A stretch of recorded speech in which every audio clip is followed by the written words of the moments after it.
नेतृत्वाखाली आदरणीय प्रदेश अध्यक्ष तटकरे साहेब, प्रफुल्लभाई आणि भुजबळ साहेबांच्या मार्गदर्शनाखाली राष्ट्रवादी काँग्रेस पक्षाच्या परिवारामध्ये आमचे रमेश इंदिसे साहेब, त्याचबरोबर सियाजी शेख, आरतीजी प्रधान, विनीतजी तिवारी, अजितजी ओझा, रमेशभाई शेख, विष्णूजी घाडगे, प्रथमेशजी यादव, आकाशजी यादव, तौफिकभाई शेख, संतोषजी यादव, आदेशजी सिंग, मयूरजी बोरिवले, भारत चंद्रगुप्त पवार यांच्या सहित असंख्य कार्यकर्ते आणि पदाधिकाऱ्यांचा राष्ट्रवादी काँग्रेस पक्षामध्ये मनापासूनचं स्वागत या ठिकाणी सुरुवातीलाच करतो.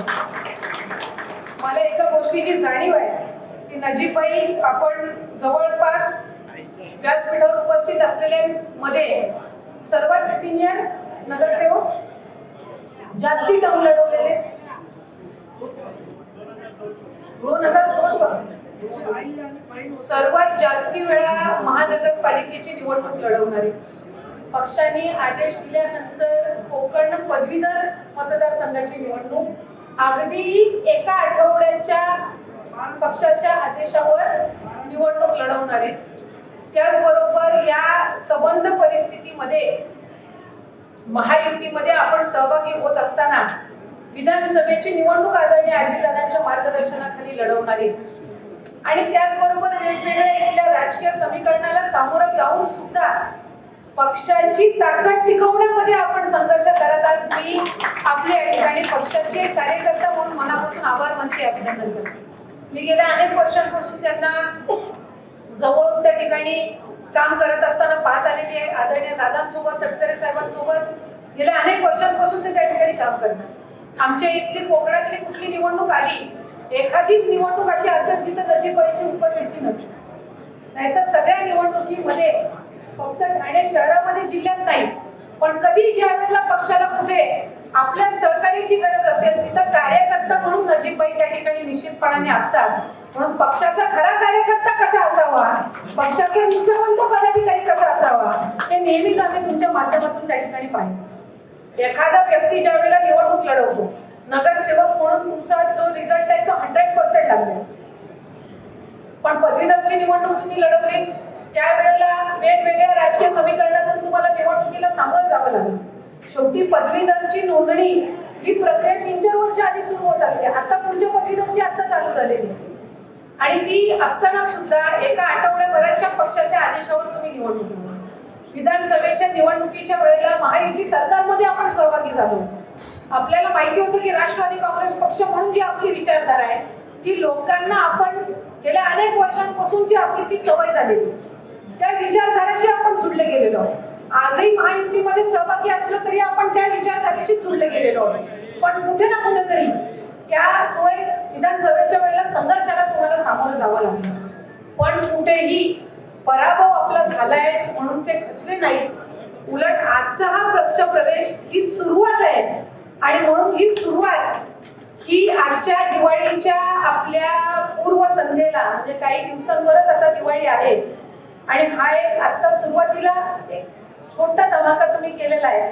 पुढच्या कार्यकाळामध्ये अधिक तुमच्या माध्यमातून राष्ट्रवादी काँग्रेस पक्ष इथं बळकट व्हावा अशीच मी अपेक्षा सुरुवातीच्याच माझ्या मनोगतामध्ये या निमित्ताने करते. ठाणे शहराचं आणि ठाणे जिल्ह्याचं या सहित मुंबई असेल, मुंबई उपनगर असेल, इथं संपर्क मंत्री म्हणून मला काम करण्याची संधी ही पक्षाच्या माध्यमातून मिळाली. गेल्याही वेळेला ती मिळाली. मला आठवते लाडकी बहीण योजना ज्या वेळेला आम्ही बनवत होतो त्यावेळेला आपल्या पक्षाच्या कार्यालयामध्ये आपण मीटिंग घेतली. माझ्या अनेक इथं महिला पदाधिकारी आहेत. आनंदात तुम्हाला आठवत असेल ज्या वेळेला आम्ही लाडकी बहीणचं रजिस्ट्रेशन चालू केलं, आपल्या महिला पदाधिकाऱ्यांनी रजिस्ट्रेशन मध्ये सर्वात चांगलं काम केलं.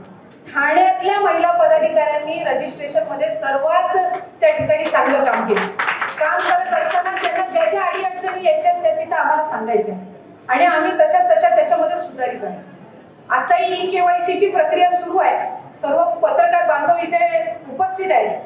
कुठलीही पात्र लाडकी बहीण आम्ही या लाभापासून वंचित ठेवणार नाही असा निर्धार महायुतीच्या सरकारच्या माध्यमातून महिला बाल विकास विभागाने केला.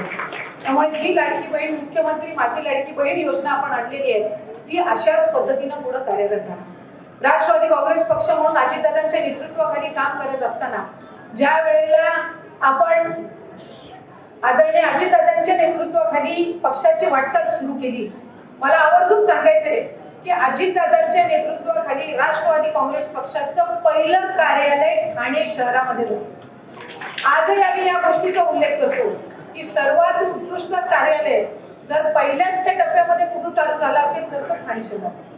तोही कार्यक्रम करत असताना आपल्याला अनेक अडचणींना सामोरं जावं लागलं.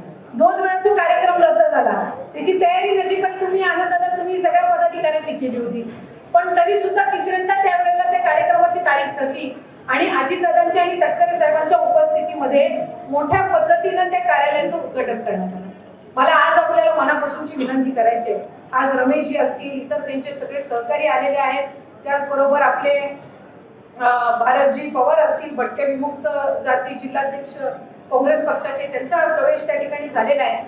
आणि ज्यांना ज्यांना आज आपण पदांचं वाटप केलं, मला त्यांना या ठिकाणी विनंतीपूर्वक सांगायचंय की तुम्हाला राष्ट्रवादी काँग्रेस पक्ष आणि संघटन जर वाढवायचं असेल तर ज्या पदाची तुमच्यावर जबाबदारी दिलेली आहे त्या पदाअंतर्गत तुम्ही अधिकाधिक शहरातील नागरिकांपर्यंत पोहोचलं पाहिजे. आज आपण सत्तेतला भाग आहोत. एका बाजूला आदरणीय मुख्यमंत्री देवेंद्र फडणवीस साहेबांच्या नेतृत्वाखाली, एकनाथजी शिंदे साहेबांच्या आणि अजितदादांच्या नेतृत्वाखाली महायुतीचं सरकार, एका बाजूला त्या सरकारचा आम्ही भाग आहोत आणि पुढेही महायुतीचं सरकार अशाच पद्धतीनं महाराष्ट्राच्या जनतेची सेवा करणार आहे. पण ठाणे शहरामध्ये आपण सत्तेत असताना सुद्धा लोकांच्या प्रश्नाकडे दुर्लक्ष करतोय किंवा आपण सत्ता गृहीत धरतोय, अशा पद्धतीची कार्यकर्त्यांकडून कुठलीही वागणूक ही होता कामा नये. आपल्याला जनतेसमोर जात असताना त्यांना वाटलं पाहिजे की हे जरी सत्तेत असले तरी हे कार्यकर्त्यांसारखे काम करतायत आणि आमच्या या सर्व अडीअडचणींकडे लक्ष देऊ. मी ग्रामीण भागातलं प्रतिनिधित्व करते. श्रीवर्धन विधानसभा मतदारसंघातून दुसऱ्यांदा मला आमदार होण्याची संधी पक्षाने त्या ठिकाणी दिली. काम करत असताना ग्रामीण भागातले प्रश्न वेगळे आहेत. आज ठाणे शहर वाढतंय. आम्ही काही दिवसांपूर्वीच आदरणीय मोदी साहेबांच्या उपस्थितीमध्ये नवी मुंबई खारघर त्या परिसरामध्ये होणाऱ्या एअरपोर्टचं त्या ठिकाणी उद्घाटन केलं, लोकार्पण केलं. हा संबंध परिसर पुढच्या कालावधीमध्ये आणखी डेव्हलप होणार. आता पालघरच्या तिथल्या पोर्टची पण अनाउन्समेंट झाली.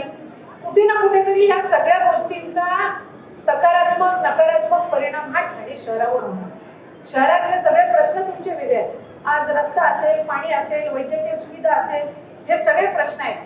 मला प्रत्येक पदाधिकाऱ्याला आणि कार्यकर्त्याला सांगायचंय की आपापल्या वॉर्डमध्ये तुम्ही लक्ष द्या.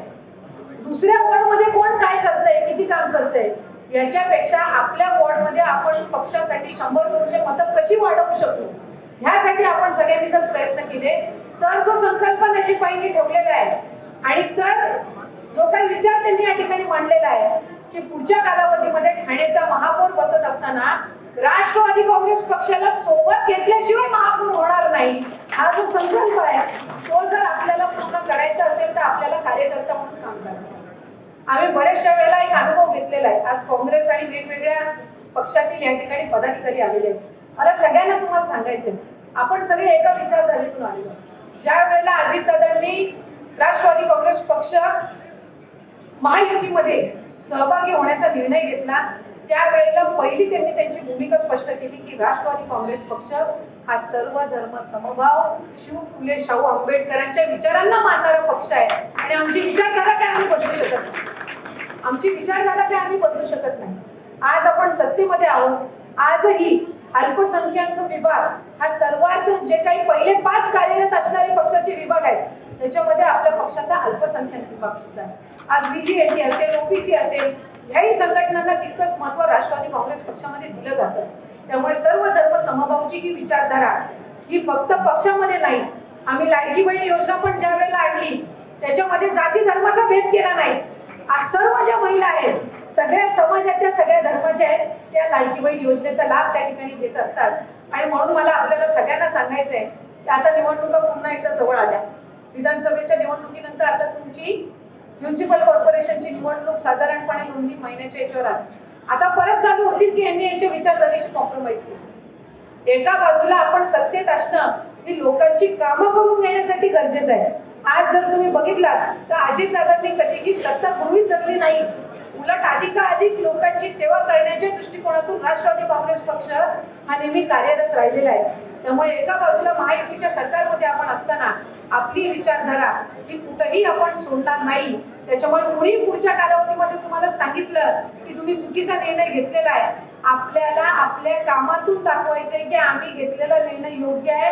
कारण राष्ट्रवादी काँग्रेस पक्ष हा योग्य वेळी योग्य निर्णय घेत असतो आणि म्हणून आम्ही आदरणीय अजितदादांच्या नेतृत्वाखाली ठाणे शहर हे पुढच्या कालावधीमध्ये अधिक विकसित कसं करता येईल, अधिक आम्हाला इथे पक्ष संघटन कसं वाढवता येईल, या दृष्टिकोनातून आम्ही सर्व मंडळी त्या ठिकाणी काम करणार. आज शिवाजी आपण पण त्या ठिकाणी आहात, माझ्या वडिलांसोबत आपण त्या ठिकाणी त्यावेळेला 92-93 साली ते जिल्हा परिषदेचे अध्यक्ष असताना काम केलं. ते त्यावेळेला काँग्रेसमध्ये होते. 85 साली त्यांनी निवडणूक लढवली पण 5000 मतांनी त्यांचा पराभव झाला. 92 साली ते जिल्हा परिषदेचे अध्यक्ष झाले. त्याच्या आधी ते युवक काँग्रेसचे तालुक्याचे आणि मग जिल्ह्याचे त्या ठिकाणी अध्यक्ष होते. आम्ही सगळ्यांनी सुद्धा संघटनेमध्ये काम केलं. मी स्वतः सुद्धा 2011-12 साली राष्ट्रवादी काँग्रेस पक्षाची युवती संघटना स्थापन झाली. त्यावेळेला आम्ही बरेचशे जणांनी एकत्र काम केलं. त्याच्यानंतर 7-8 वर्षांनी मी पहिली जिल्हा परिषदची निवडणूक लढवली. संघटना चालवत असताना काय अडीअडचणी असतात आम्हाला, संघटना चालवत असताना किती संघर्ष आपल्याला करावा लागतो, एकेकाची बारीक सारीक कामं आपल्याला कशा पद्धतीने करावी लागतात त्याला पक्षासोबत जोडून ठेवण्यासाठी ह्या सगळ्या गोष्टी आम्ही सर्वच मंडळी त्या ठिकाणी अनुभव घेत आहोत.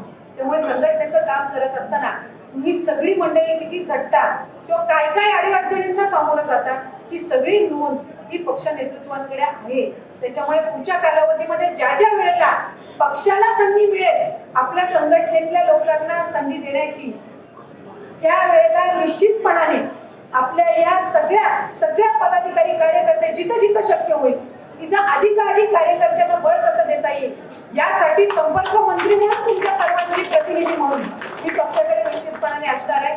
त्यामुळे आपण त्या बाबतीमध्ये अजिबात ही चिंता करू नये. कारण मी आपल्याला सांगितलं की एका बाजूला आपण सत्तेमध्ये आहोत, इथे दोन्ही आपले सत्तेतले मित्र पक्ष सुद्धा आहेत. त्यामुळे एका बाजूला काही वेळेला त्यांच्यासोबत काही वेळेला त्यांच्यासोबत संघर्ष करून आपल्याला पक्ष संघटना ही टिकवावी लागते. या सगळ्या परिस्थितीतून सामोरं जात असताना राष्ट्रवादी काँग्रेस पक्ष म्हणून आपलं स्वतंत्र अस्तित्व टिकवण्यामध्ये कार्यकर्ता म्हणून आपण कुठेही कमी पडता कामा नये, ही दक्षता ही आपण सगळ्यांनीच पुढच्या कालावधीमध्ये घ्यावी अशीच विनंती की तुम्हाला आज त्या निमित्ताने मी करते. पुन्हा एकदा विधानसभा मला वाटतं मतदारसंघाचे पण आपण पदाधिकारी नेमलेले आहेत, त्यांनाही या निमित्ताने मी मनापासूनच्या शुभेच्छा देईन. आणि माझी आनंद तुम्हाला नजीबाईंना बाकी सर्व जे आमचे माजी नगरसेवक आहेत अनेक वर्षांपासूनचा तुमचा निवडणूक लढवायचा अनुभव आहे, पण प्रत्येक निवडणूक वेगवेगळे मुद्दे घेऊन येत असते. आत्ताची होणारी पुढची निवडणूक बऱ्याच वर्षांनी होते. कोविडच्या कालावधीमध्ये निवडणूक झाली नाही, मधल्या कालावधीमध्ये कोर्टामध्ये जे काही तिथं पिटिशन झालेले होते त्यामुळे त्या ठिकाणी राहिल्यानंतर लोकसभा विधानसभा आणि आता तुम्ही स्थानिक स्वराज्य संस्थेच्या निवडणुकीला सामोरं जात आहे. ज्या ज्या नगरसेवकांनी 2-2, 3-3 वेळा निवडणूक लढवलेली आहे मी त्यांनाही पुन्हा एकदा सांगेन की आतापासून तुमचे वॉर्डचे तुम्ही दौरे करा. आत्ताचे प्रश्न काय आहेत तुमच्या मतदारांचे हे तुम्ही समजून घ्या. जे 7-8 वर्षापूर्वीचे प्रश्न आहेत तेच प्रश्न आता असतील असं नाही. शहर आहे, शहर बदलतं, मतदारांच्या मागण्या मतदारांच्या अपेक्षा बदलत राहतात. त्यामुळे ज्या ज्या नगरसेवकांनी अनुभवी आपल्या सगळ्या उमेदवारांनी आधी निवडणुका लढवलेल्या आहेत त्यांनी सुद्धा प्रत्येक मतदारापर्यंत संपर्क करावा. ज्यांना ज्यांना तुम्ही वॉर्ड वाईज पदाधिकारी नेमलेला आहे त्यांची एक टीम तुम्ही तयार करा, त्यांना टार्गेट द्या. जर विद्यार्थी संघटनेचा असेल तर त्यांनी त्या एज ग्रुपच्याच मतदारांपर्यंत पोहोचायचं, जो युवकचा असेल त्यांनी फक्त त्यांच्यापर्यंत पोहोचायचं, जे तुमचे पेरेंट बॉडीचे असतील त्यांना त्या ठिकाणी या सगळ्यांना गाईड करण्यासाठी तुम्ही ठेवलं पाहिजे. जे ओबीसी सेलचे असतील त्यांनी त्या घटकापर्यंत पोहोचावं, जे अल्पसंख्याकचे असतील त्यांनी त्यांच्यापर्यंत संपर्क करावा. आपण सगळेच जर सगळं करायला गेलो तर ते काय आपल्याच्याने होत नसतं. त्याच्यामुळे आज तुम्हाला नजीबबाई आणि आनंददार हे कॉम्बिनेशन जे मिळालेलं आहे ज्याचा उल्लेख नजीबबाई आपण त्या ठिकाणी केला, राम रहीम, हे रेअर कॉम्बिनेशन आहे. मला वाटतं आपल्या महाराष्ट्रामध्ये असं कॉम्बिनेशन तर कुठंच नसेल. आणि दोघांनाही सगळा राष्ट्रवादी काँग्रेस पक्ष इथला माहिती आहे, सगळं माहिती आहे, सगळा अनुभव झालेला आहे. पण तुमचा एवढ्या वर्षांचा सगळा अनुभव तुम्हाला महानगरपालिकेच्या निवडणुकीत पणाला लावायचा आहे आणि पक्षाचा आपला झेंडा हा अधिकाधिक महानगरपालिकेच्या निवडणुकीमध्ये कसा उंचवला जाईल हा त्या ठिकाणी प्रयत्न करायचा आहे. तुम्हाला या संबंध कार्यासाठी मी मनापासूनच्या शुभेच्छा या ठिकाणी देते. 2017 मध्ये साधारणपणे जे काही आपले 30-35 नगरसेवक होते, त्याच्यानंतरची सगळी राजकीय परिस्थिती बदललेली आहे.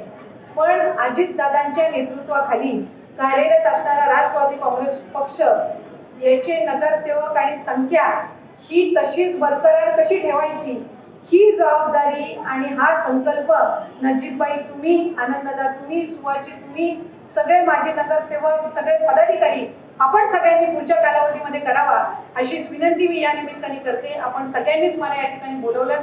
यानंतर आणखी 2 महानगरपालिकांचा आपली आढावा बैठक आहे. त्याच्यानंतर उर्वरित त्यांची आम्ही पुढच्या त्या ठिकाणी बुधवारी आपण घेणार आहोत. त्यामुळे जे जे पदाधिकारी आणि कार्यकर्ते आढावा बैठकीला असणार आहेत, जे काही ते सूचना देतील तंतोतंत तसाच्या तसाच मी पक्षश्रेष्ठींपर्यंत पोहोचवणार आहे. त्याच्यामुळे आज संपर्क मंत्री म्हणून काम करत असताना मी एका बाजूला शासनाची मंत्री जरी असली तरी तुमच्या सर्वांसोबत एक पक्षाची सामान्य कार्यकर्ता म्हणून मी या ठिकाणी आलेली आहे. आणि कार्यकर्ता म्हणून पक्ष वाढवत असताना तुमच्या ज्या सूचना येतील ते पक्षश्रेष्ठींपर्यंत पोहोचवून अधिकाधिक त्याला पक्षश्रेष्ठींकडून प्रतिसाद कसा मिळेल हेच काम हे संपर्क मंत्री म्हणून किंवा तुमच्या सर्वांची सहकारी म्हणून करण्याचा माझा प्रयत्न राहील.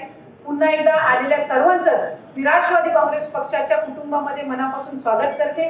तुमच्या येण्याने राष्ट्रवादी काँग्रेस पक्ष हा शहरामध्ये, जिल्ह्यामध्ये अधिक बळकट होईल अशीच अपेक्षा या निमित्ताने घेऊन थांबते. धन्यवाद. जय हिंद, जय महाराष्ट्र, जय राष्ट्रवादी, जय भीम, अल्लाह हाफिज.